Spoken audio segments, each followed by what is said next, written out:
You are listening to Elis James and John Robbins on Radio X. And, folks, what an anecdote we've got coming up for you, because something very exciting happened to the Radio X family over the last week or so. Give you a bit of context. Elis's girlfriend, Izzy, has just published her first book. Yeah. It's called The Actual One, and is available in all good bookstores. Very nice. And it's a story about sort of growing up and being in her 20s. Her late 20s more than anything, when sort of a lot of her friends started settling down and moving out to London and having babies and things, and she didn't quite feel ready for it. So it's a sort of semi-autobiographical depiction of her late 20s. Excellent. Some are saying it's the benchmark of millennial literature. Yes. And now I'm saying that. So, folks, obviously, as all top authors know, there was a book launch.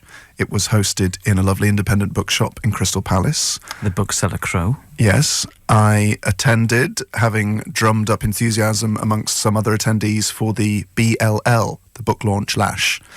I was quite concerned as to how tanked up we were going to get beforehand. Yeah, lots of texts about that. Are we meeting beforehand? How many pints are we going to have afterwards? How late are we staying out? How heavy is the book launch lash? I sort of need to know, should I eat? Is eating going to be cheating? Book launch lash! Book launch lash! John really got stuck into the free wine. Yeah, really did. Really did. So, after they'd run out of Pinot Grigio, we headed off to a pub in Crystal Palace called the Westo. All was going well. I was keeping it session. Well, not really. Then I made the move to rum. And then something incredible happened. I approached the bar to get my third rum. Elis's girlfriend Izzy was in a huddle with her mates. And, well, I'm not going to tell you what happened, but we hatched a plan. And I needed to make an announcement. I'm completely unaware, I should say. Elis is sort of 45 minutes into his steak and chips and fried mushroom, which means he's about a third finished. Yeah, I have very slowly turned. I have to corral people into an area of the pub. People are annoyed. I can't tell them why I'm corralling them. I start to get flack, and I'm worried that the people might think I'm a bad person. In order to fulfill my part of the plan I'd hatched with Izzy, I had to stand on a chair and get people's attention. John's favourite bit.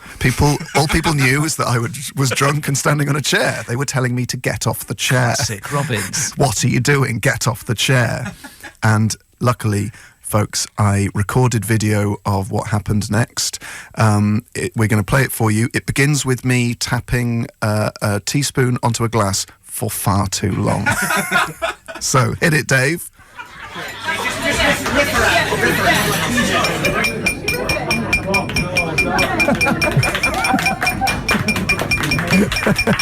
Ladies and gentlemen, Izzy would like to say a few words and see how it goes.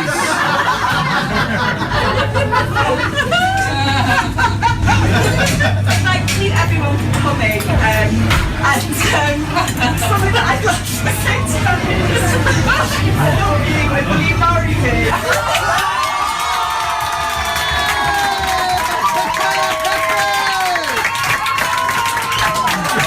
He's still eating his food. There you go, folks. That was the moment Elis's girlfriend proposed to him while he was eating his steak and chips. There's a phenomenal photo of everyone crowded round Izzy staring into Elis's eyes while he looks down at his plate with his knife and fork in his hand, absolutely unaware of what's going on. Yes, we'll tweet that photo. Because she said, Elis, I love you. And I thought, yeah, and now she's going to thank Rupert, her publisher, and be her editor in a minute. And, oh, wow! And obviously, amazing moment and all that sort of stuff. But the stand-up comic in me did think, oh, if I made a joke now, as long as I read the vibe right, it would be very, very, very funny. But then I looked at everyone's expectant eyes, and I looked at Izzy and I thought, it's probably not the time to start riffing.